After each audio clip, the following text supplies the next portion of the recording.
Fear not, fellow seekers. Peace awaits you in the unknown.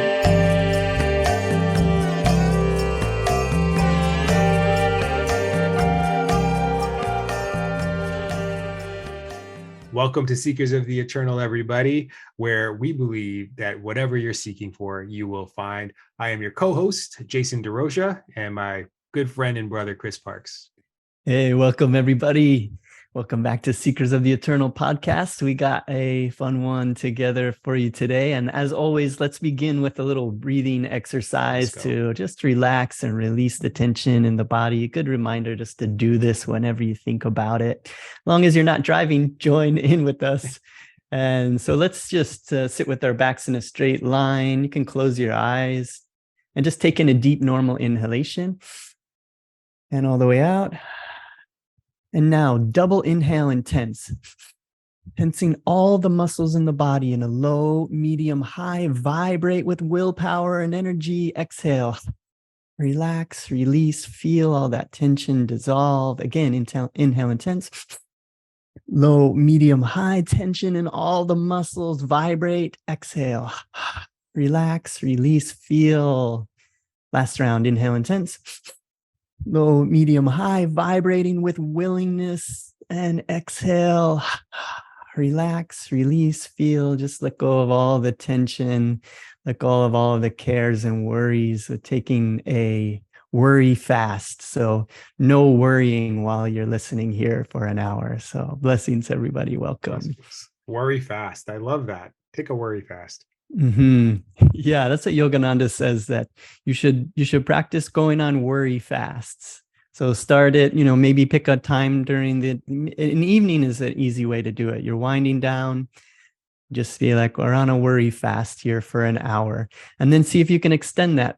And really, there's no reason to worry. Worry doesn't help. So it doesn't mean you shouldn't do things about it or plan or all those things. But if we start to make these worry fasts where we're just like, okay, for this next half an hour, I'm going to not worry. Imagine something at work happens and you're really stressed out about it. Just can you take 30 minutes and just say, I'm not going to worry about it for these 30 minutes? And then once you start to do that, your brain gets used to not worrying. Like you have a repeating pattern running that says, I need to worry, I need to worry. And then you just get so caught up in that pattern, but then you make these little breaks and then your brain is like, oh, okay, yeah, he likes to not worry. So and it makes it easier and easier over time to stop worrying all the time. Yeah, I love that. I'm going to make sure I put that into my daily practice to worry fast. It's important, right? Like sometimes I think we don't give ourselves permission for whatever reason, guilt, responsibility, or obligation, whatever it may be. I think that maybe you have to hold yourself responsible for giving yourself and for giving yourself permission to take a break from your troubles and your worries and your stress. No one needs to carry that baggage 24 hours a day. Yeah. And so often it's something that's coming to me this week a lot, is that so often we have these worries, these fears, these feelings, these emotions, and then what do we do about that? So most of the time, most of the world, you'll drink it away, smoke it away, have sex it away, do whatever you can to like just get rid of this feeling, where perhaps it would be more beneficial to actually feel it and to understand, like, what is it trying to show me or teach me? Yeah. And maybe we should just, sit with that feeling for a little while and use positive tools. Like breathing exercises are great. When I'm feeling just super overwhelmed and stressed, I'll just go lay down on my yoga mat and I'll just do this, Wim Hof breathing is a great one. Super simple and fast. And you always feel good after you do that. Yeah. So I'm not immune to anxiety and worry and freaking out about things, but I don't let them last. It's like, I'm not going to let this last beyond, the day.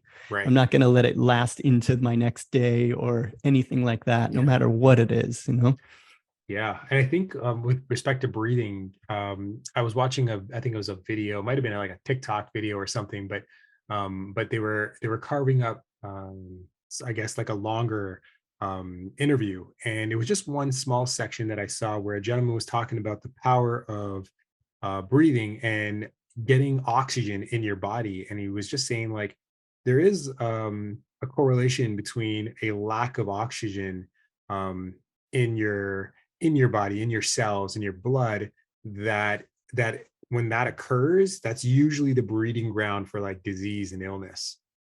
And I don't know on any of the data on it, but it makes sense, right? When I think about Hmm. that, like taking a deep breath and giving as much oxygen as you can to be circulated throughout your body and through your bloodstream.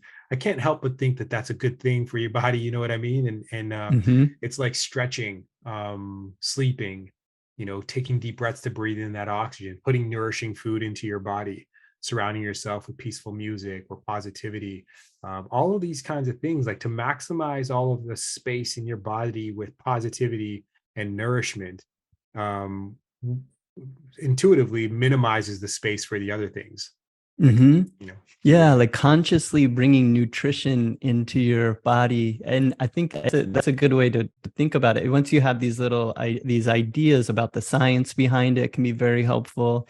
And then I like to use like visualizations. Like say if I start to feel sick or something, like I feel like cold symptom coming on, or one time I had dysentery in Bali and I had to be on a plane in like 2 days where normally it lasts for a week, you know. Mm, And if you've ever had dysentery, you know, like it would be impossible to go on a 30-hour flight yeah, with that. yeah. There's just no way you could do it. And so I just sat for 2 days. We had like a really beautiful like this eco lodge in the mountains, and so I just sat there for just all day for a day and a half, just imagining breathing in this light, breathing out smoke, breathing in Mm, light, breathing out smoke, and back and forth from the bathroom, obviously every of course. it's just like, and then just doing that, I'm like, I am not going to be sick tomorrow. I am not going to be sick tomorrow. I'm not going to be sick tomorrow. And just like constantly doing that, just feeling nourishment coming into the body, positive thinking, listening to the birds and all of that kind of Mm, stuff. And yeah, sure enough, like when I needed to be well, I was totally cured of it. And that kind of stuff, it really, really does work. It really yeah, has a lot to do with our mind, is dictating the way that we feel. yeah. I did like a bit of a thought exercise, positivity thought exercise where I met an incredible gentleman who's part of the OCM community. Polymath is his Twitter handle, and he said to me something that was really interesting. And he says it's not the law of attraction; it's the law of extraction. And he said, the universe has everything for you in abundance, and it's not about passively sitting back and thinking these things and then they come to you. He says you have to put yourself in the optimal space, both mentally, physically, spiritually, emotionally. Put yourself in a space where you can allow yourself to be worthy of what the universe has for you, and you can extract all of the things that you want from it. And so, and he wasn't just talking about like the material things. Like he said, he brought up some good examples. He's like, if you think about it, the universe gives you a whole lot of things absolutely free. Love, you can't pay for love. You can pay for sex, but you can't pay for love. Love, universe gives it in abundance if you prove worthy of it. um but then he said, and if you think about things like physical things as well, the universe provides like gold and oil and water, and the universe doesn't charge any individual. We take it, we turn it into a commodity and sell it, but the universe gives it all for free and in abundance, and we Hmm. attach value to it. And he said, so imagine yourself in that space, worthy enough to extract what you need from the universe. And then, this is the best part, he said, try to align yourself with the universe, where all of that value, all of the valuable resources that you have inside of you that you create, you give it away for free like the universe. Imagine getting yourself to a space where you have so much that you can give it all away for free and you help others. And he was talking about like the Lion King, and he says the hero in Lion King, it isn't Simba and it wasn't Mufasa. He said it was Rafiki. He says because Rafiki is the guide. Rafiki shows you the light. He shows you where the water is. He doesn't force you to drink it. He doesn't force you to stare at it. but he just shows you. And he says, so, if we could all, and that's what the universe is for us. It's like a guiding light. It doesn't tell us what we need to do. We can make any decision we want to make. And there may or may not be consequences for our decisions, but the universe doesn't tell us this is what you need to do. Karma takes care of, of a lot of the consequences and the privileges, but it just guides you to where you want to be. And so I think that's kind of what I've started to adopt in my own mentality, my own kind of practice.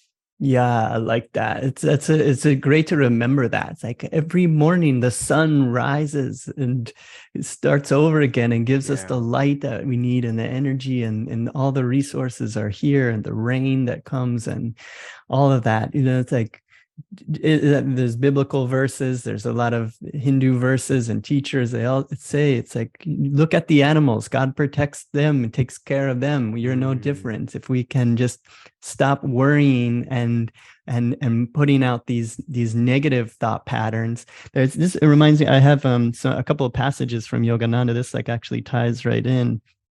He was saying, this is from a book, How to Awaken Your True Potential.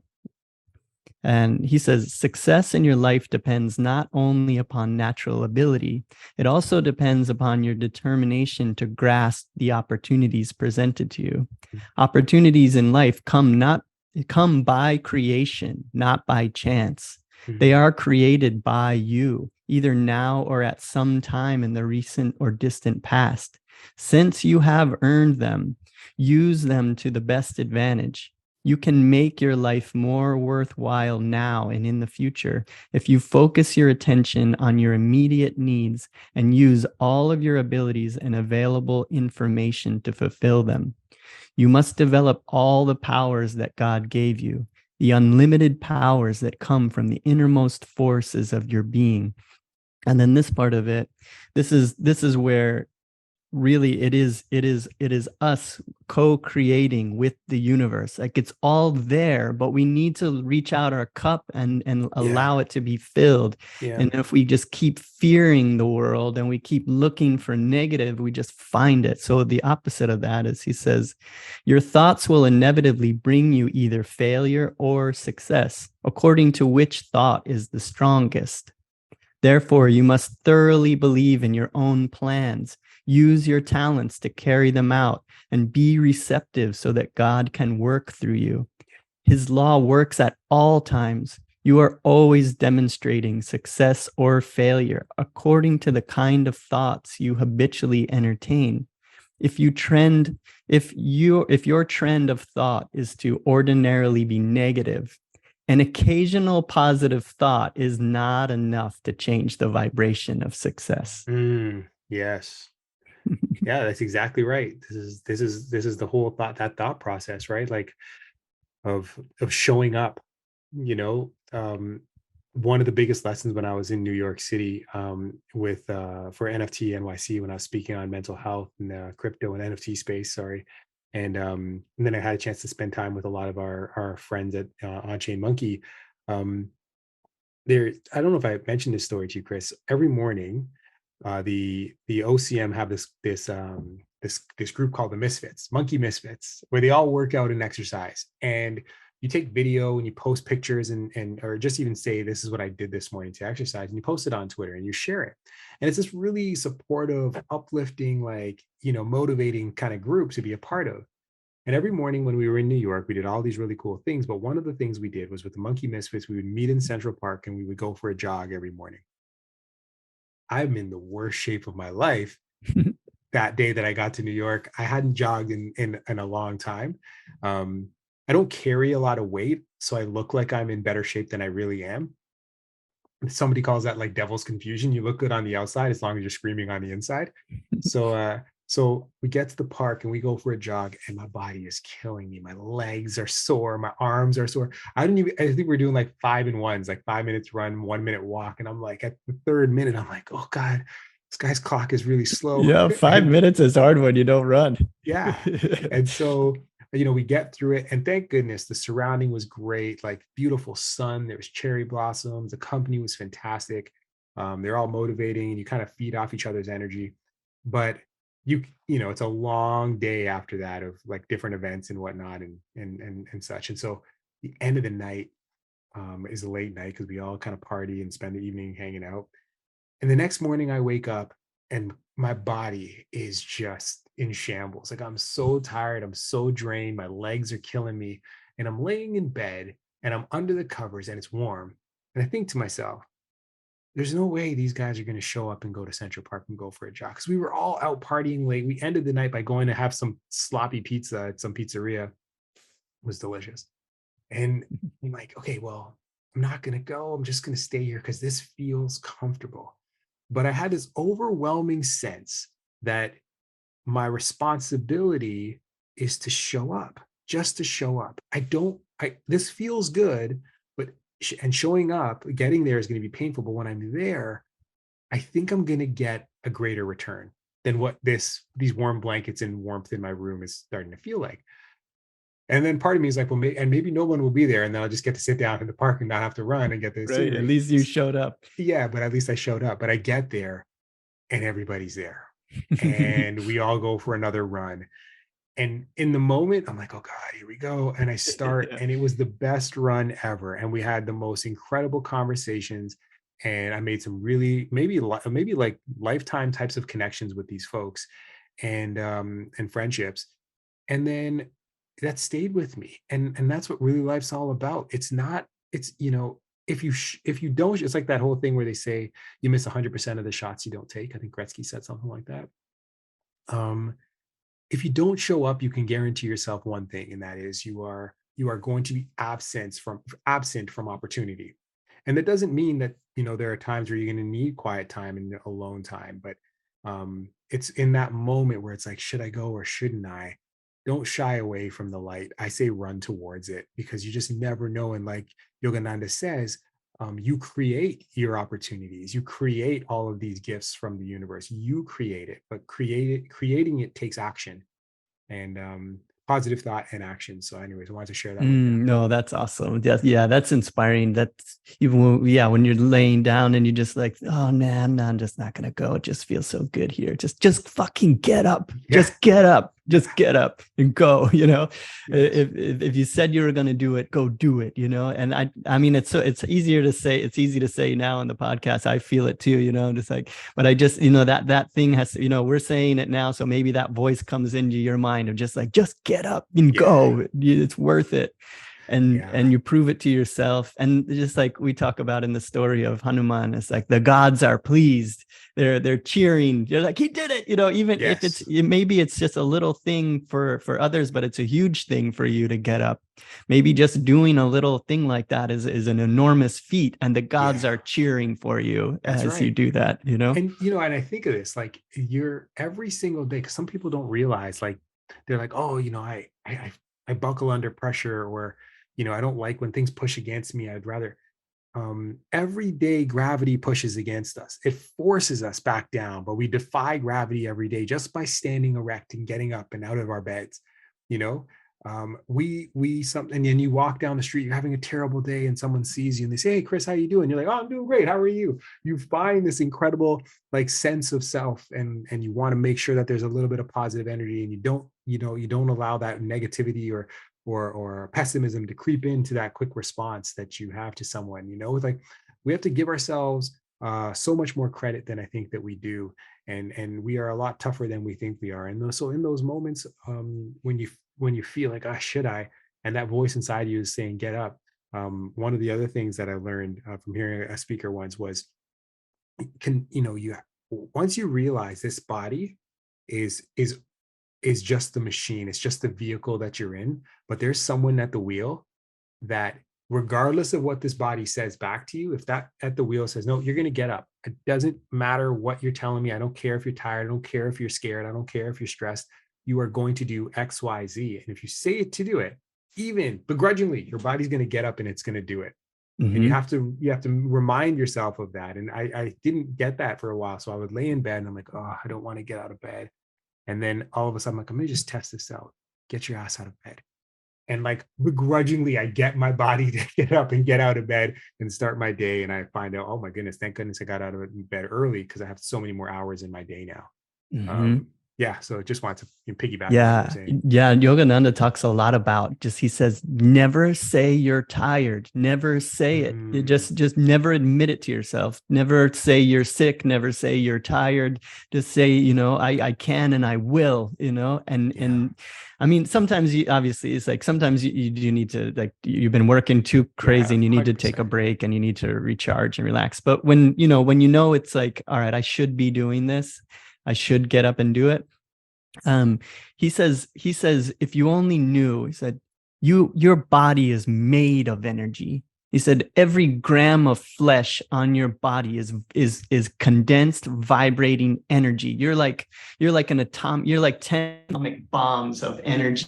Like, is that every gram of flesh on your body could power the city of Chicago for 2 weeks. He's like, it's you are just energy, infinite, so much energy that you have. You're just telling yourself you're tired. You're telling yourself you don't have I'm going to do I'm joining an ayahuasca circle this weekend on this tomorrow evening. And it's right. The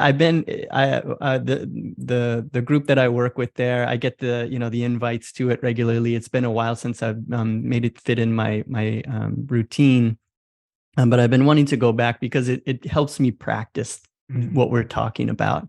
You get out into you go sit outside all night with the elements, the mosquitoes. It'll probably be hot now. Usually it's cold, or you drink this medicine that is like, you put it down and it's hard to not vomit just drinking it. It also just reminds you of the challenge of it, so every time it's just new again. You're like, ooh, and you drink it down. And how much of it are you drinking? When you're not in the Amazon, you take smaller cups, but we'll drink. I'll usually drink 4 rounds throughout the night. So it's like it's like a little cup, like they fill up a little cup like this. So it's like a quadruple shot, I guess, or triple shot. And then you drink this stuff. It's all it's like, there's like roots, and it's like you can taste the it's very earthy, very, very earthy. And you drink it, and then about an hour, you try to hold it down is the idea too. You do your best. After a little while, even too, like when you first drink it, just because you remember the experience, your body's like, oh yeah, okay, you're gonna be vomiting and all of this kind of stuff. So you immediately have this reaction. So you have this mind over matter. You start just focusing, get a good focus, like use the fire as your focus, and, consciously keep moving the medicine down, you just like keeping it, keeping yourself, all right, I'm feeling this nausea. I'm feeling this, whatever. It brings up all your fears. It makes you feel like you're dying. It's like a death and a rebirth. And so you just get so used to going through it. I call it tapasya, in Hindu terms. It's like you do hard things so that you can gain powers, so you just do these really hard things, and then you're dissolving your ego when you do that, because the ego is fighting, saying like, no, this shouldn't be right, and you want to freak out. You want to just go and throw it all up right away, but you hold it down, and you stay strong with it, and you sit upright. You don't, like you want to just lay down on the ground, but it's like, nah, like I use my meditation bench, and I just try to sit with my back in a straight line as much of the night as I can. And so those kind of things, like doing that, or like cold showers, ice baths, these kind of things can just help us to get over it and just like suck it up and do it. And, it's always when the sun rises in the morning and you've gone through it with your friends and you've faced your demons, you've died and you've been reborn, and feel so good about it. The group that I work with, they're actually a legal entity now, which is really cool. Oh, wow. The website is ayahuascayahe.com. And yes, Yahe is spelled Yage, and they do ceremonies in different parts of the country, and then they also have a retreat in Colombia. An amazing group. I 100% trust them in this Taita that we work with. he loves Yogananda and is always like talking about Yogananda, which it was so great when I first met him. How long is the session? They do here in the US, they do 2 nights, and it's usually we drink at around 9 o'clock, 8 or 9 o'clock At night? like when the sun goes down. Yeah. Wow. At night. So and you're then not sleeping? No, you stay up all night. Wow. Yeah, you stay up all night. And there's he also plays music, in music that comes to him. So he usually has at least a couple of songs. He says if the spirit comes, he'll play songs that he's never played before. Wow. Lyrics will just come to him, and he'll start playing and singing, and they work on you just like surgery. It's like the exact thing that you needed to hear. I always, when you go up and drink your cups, his assistant Monica, she'll ask me, how you doing, how you feeling, it's like she's always just like, yeah, drink it with a smile, whatever. Wow. And I'm just like, I'm waiting for the music. I'm waiting for the music, because you're going through the whole night just with your, you're doing your best to focus, and you're going through, you're dying and all this kind of stuff. Does it get easier throughout? Like once you get does your body acclimatize to what you've just drank the first one, or every single cup feels like its own obstacle? Yeah, it varies. Like sometimes I won't even. Sometimes people won't throw up at all. They tell us like it also depends on if you got like a really clean diet, and you're really there's a lot of factors involved in the physical part of it. Yeah. The leaders of it, the Taita and his assistant, they rarely throw up. So they'll drink it all night with us, and Wow. You don't usually see them puking. Sometimes it's like the energy is really heavy, and they're like, I feel like they're sometimes vomiting for us, or they've got things going on in their life where they're doing that as well. So it's different a lot, but yeah, every time you drink it, it's like, yeah, you like, all right, it's coming. They call it ride. Yeah, they call it medicine. Once you throw up, you still have the impact of the medicine. Like it's already in your system. Yeah, that's why you want to hold it down for at least an hour. Okay. So if you can hold it down, you get more of the lasting effects of it. And then what you're throwing up, you've been fasting, eat a little bit like hours beforehand, but you haven't eaten in hours. You've been like really light on what you're eating, and you're not drinking anything. So what comes out of you is not actually the medicine or food. It's just like they've done studies on it. I'm looking up studies of like measuring what comes out of you in ayahuasca. It's very fascinating. It's because Taita will be like, how much ayahuasca did you drink? How much yahe? Un poquito, Wow. And then he's like, how much came out? And he's like, so much more comes out of you, and it's just like you're purging all of this. I just imagine it's like all of my fears and my doubts and my worries and all of the negativity that I have. I just imagine I'm putting it into that hole. So wow. I'm happy to get rid of it. So I'm like, all right, hold it down for as long as I can. And then I gladly walk over to the pit and just get rid of it and just walk back, sit down. And then that's when you have the really nice connection with the divine after you've purged, got rid of it. At least that's my experiences. I get rid of that, and then now it's like, all right, now speak to me, mama, just talk to me. Mm-hmm. And how does the experience differ from like 5-MeO? It's so much longer, and it's the Taitas will say ayahuasca yahe is all spirit. It's all spirit. It is like with DMT, 5-MeO DMT, it's just like, blast off light expansion.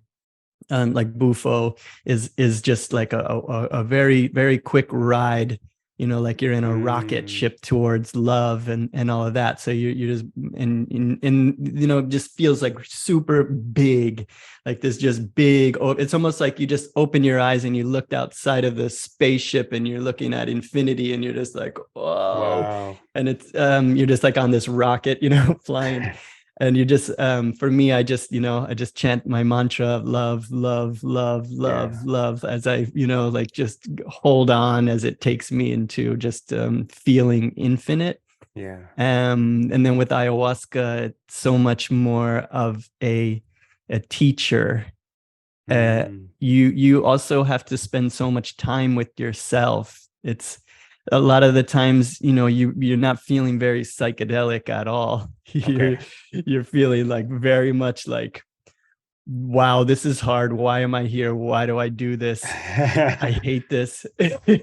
I mean, I don't get to the point where I say I hate this, but I used to. You're just like, I know why I'm there now. I know what I'm doing it for. I'm very focused now, but that is definitely when you start doing it, you're like, why does anyone do this? Why are we here? I paid money for this. Like, this is terrible.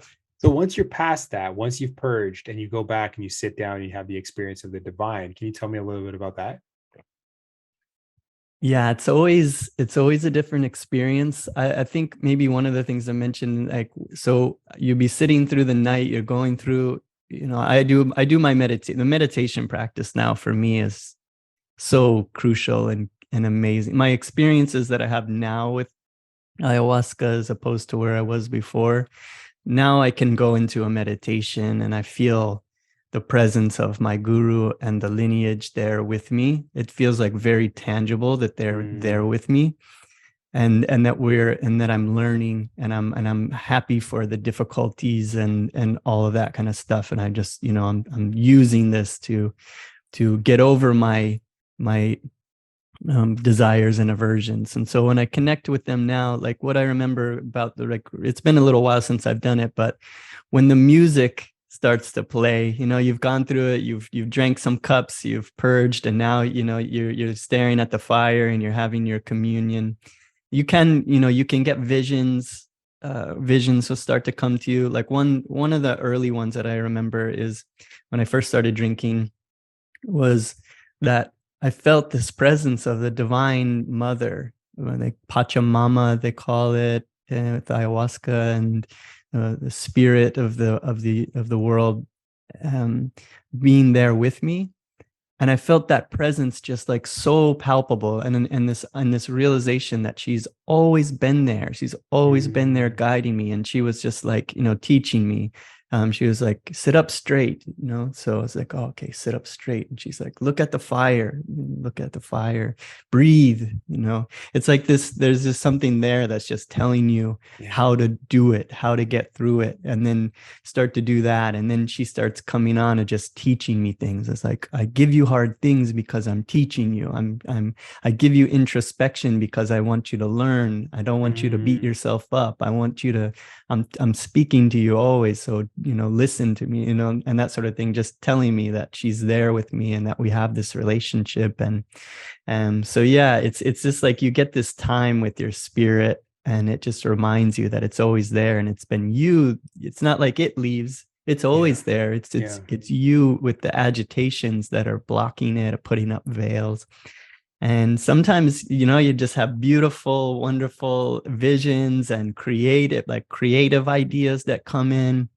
Also, you bring in intentions of things that you're asking for, things that you're praying for in your life, deeper connections, and it gives you a lot of times a lot of things that you're asking for, and then a lot of things that you weren't asking for.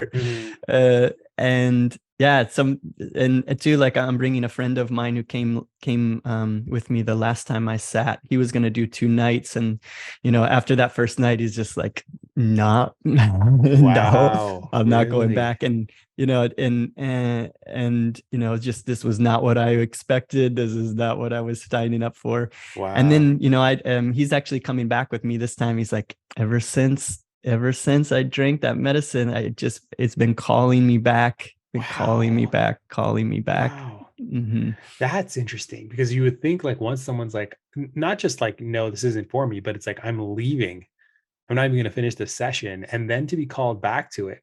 So I would be curious to find out, like, what was the impact, because he must have had an impact. It can't just be a calling. It must have been like he had some experiences since then that he feels like were different and unique because of the Mhm. experience for it to call him back.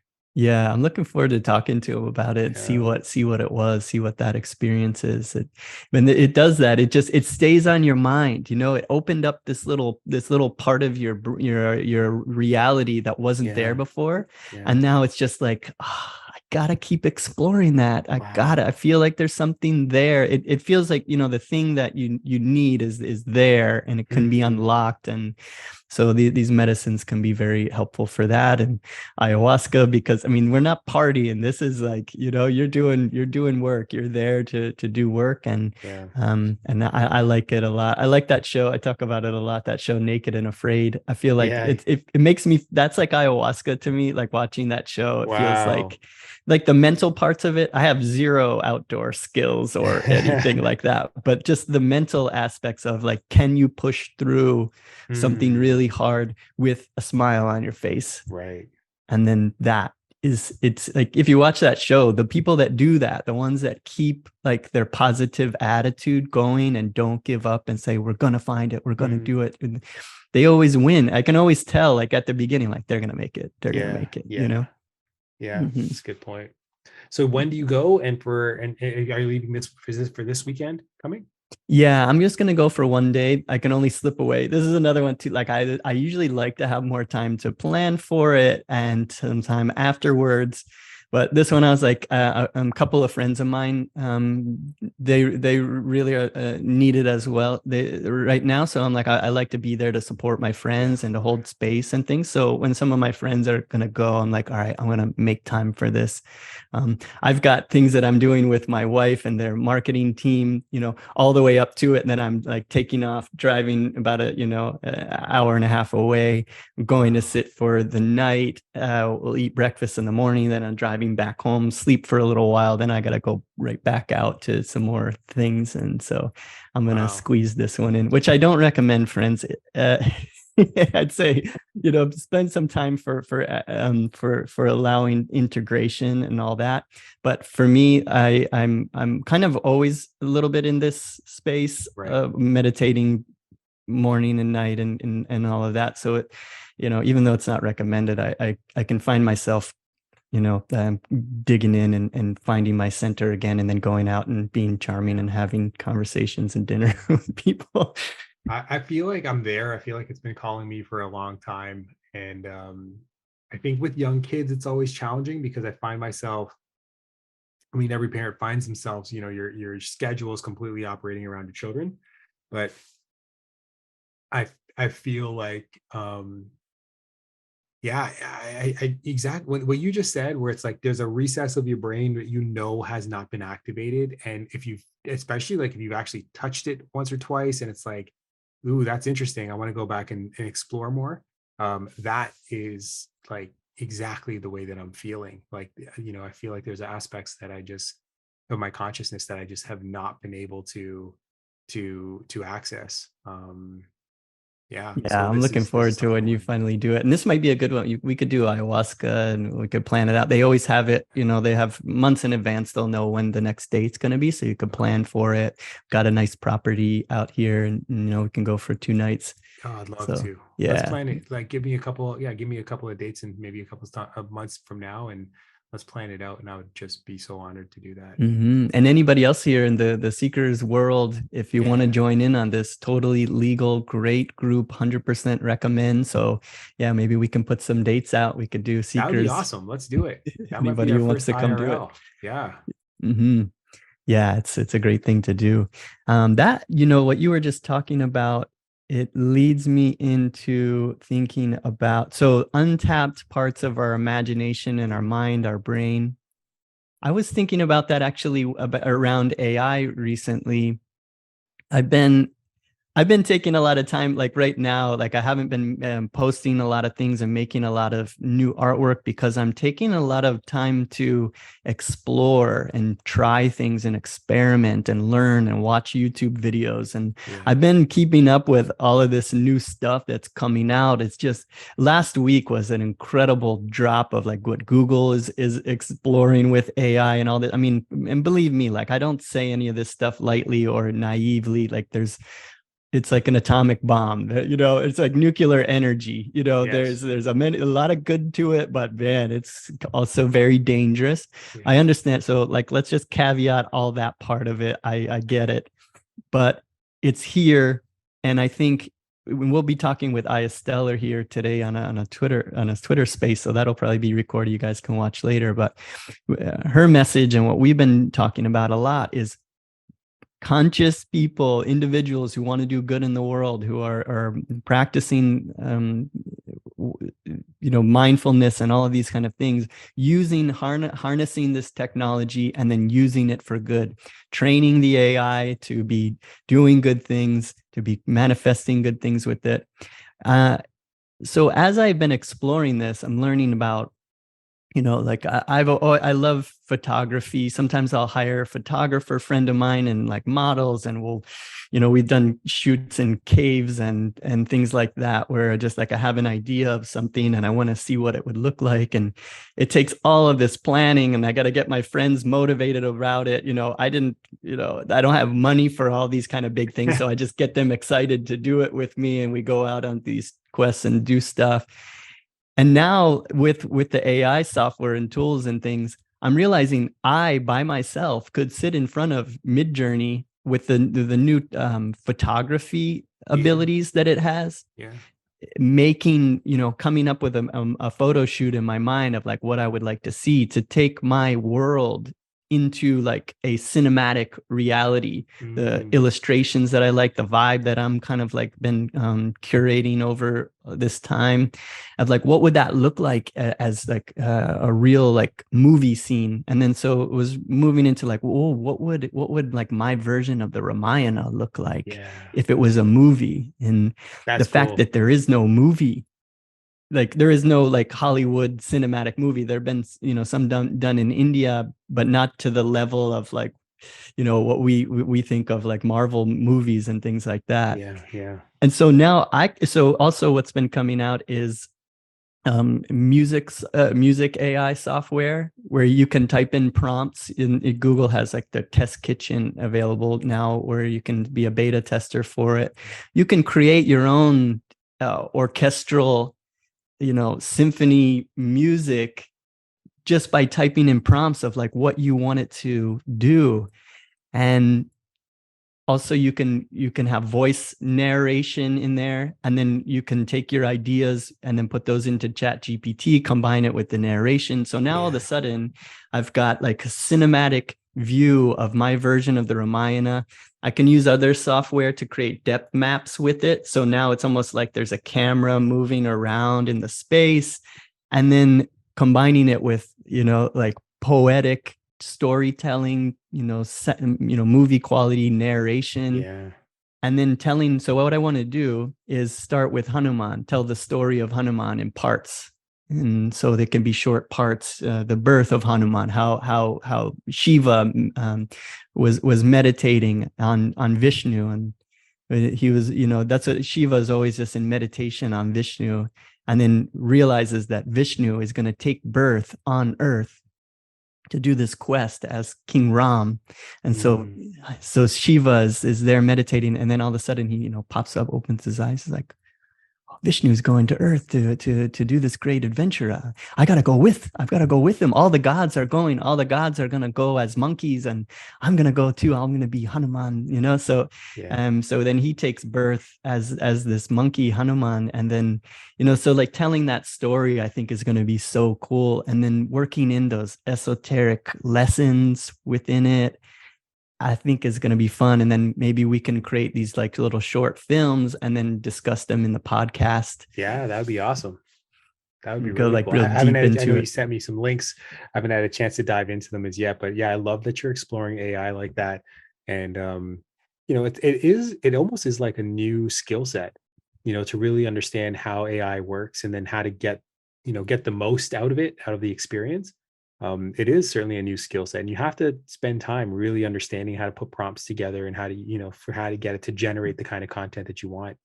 Yeah. You can roll the dice and get some cool stuff, but if you're like trying to like put it into something that's yours and it has your vibe, and it takes a lot of work to get it there. And that's what I was thinking. It is like it's unlocking parts of my imagination that before I dared not even enter, because there was no way that I was going to be doing anything like that with my work. So it's expanded the possibilities to infinite options that now I can like literally like explore. It's sitting in my dark room, making it myself. So I would just put that out to, you know, artists that are listening to this, like keep an open mind about like how you could use it. Don't look at all the ways that people are misusing it, how, you know, how people are doing things that you don't like. Look at ways that you could use it. What could you do with it that would be really interesting and push your story that you've been telling all along? How could you expand it? So that's the way that I'm approaching it, and I'm having a lot of fun with it.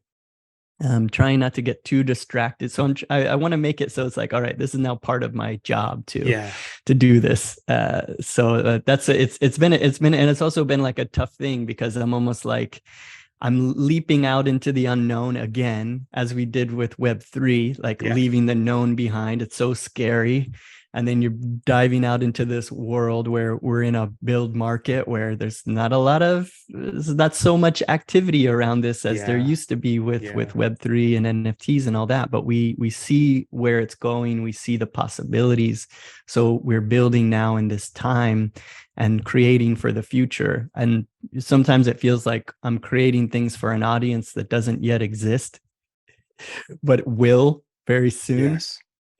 And just having faith and courage. I, you know, as an author and publisher of children's books, I have that mentality all the time. These kids, they exist today, but the majority of them they aren't even born yet. They're not even a figment in their parents' mind. And, but that's it. It's like, and that excites me. Like, I'm excited to create, you know, write stories that, you know, people who haven't even been born yet will read one day, and it'll bring them joy. That gives me a lot of that's a huge incentive for me, actually. Yeah, it's a cool place to be. I mean, and that's what we need, these tools, in order to be creating like this, because the anxiety, the stress, the pressures financially, providing for your family while you're trying to do this thing that's nobody's seen before or whatever.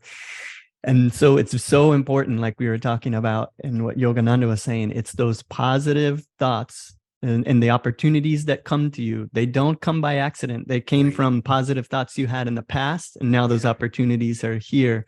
And so it's our job to keep, and also if we're agitated and we're afraid and we're getting nervous, those opportunities that we maybe cultivate in the past show up. And because we're scared and nervous, we don't jump on it and we miss it. They're always coming and going. So it's so much, we're co-creating, like Luke Brown talks about, co-creative dream agents. We're dreaming the future, and then we need to stay conscious, and that opportunity comes, seize it, keep moving, keep positive, stay positive. That's very important. It's not arbitrary. 100%. I know that we are closing in on getting ready for this podcast with Stellar, and I know that you said you had a couple of really great things that you wanted to share from Yogananda. So I'm excited to hear what that is today. Yeah, these are the same kind of on the lines of what we were talking about here. This is kind of following up this. I think maybe we'll end it with this, and then I've got some things to share in the next podcast that I've been really having some fun visualizations around virtual reality the more that I think about it. So I think I'll save that one for the next podcast. I think it's really interesting about thinking about us choosing. This is just a little taste, so you'll watch the next one. The type of virtual reality, think about this, the type of virtual reality that you choose, very similar to you choosing this life that you chose to inhabit as a soul. Like you picked a certain kind of movies that you want to watch based on what your tastes are. You chose this one to explore this one, and then you forgot because you got so deep in it. So I'll just kind of whet the appetite with that, and then talk more about that. So this is a great way to end this conversation, and then we'll see you again next time, friends. So Yogananda says, hope is the eternal light in the dark pathway through which the soul must travel for incarnations in order to reach God. I'll read that again. Hope is the eternal light on the dark pathway through which the soul must travel for incarnations in order to reach God. Human beings hope and try for a while, but if they fail a dozen times, they cease to hope and become despondent. The divine man never ceases to hope, for he knows that he has all eternity in which to materialize his dreams. To kill hope and be despondent is to put on an animal mask of limitation and to hide your divine identity of almightiness. Instead, hope for the highest and the best. For as a child of God, nothing is too good for you. Keep on hoping. Hope is born from the intuitive knowing of the soul that eventually we remember the forgotten image of God within us. Beautiful. Blessings, joy to you, friends.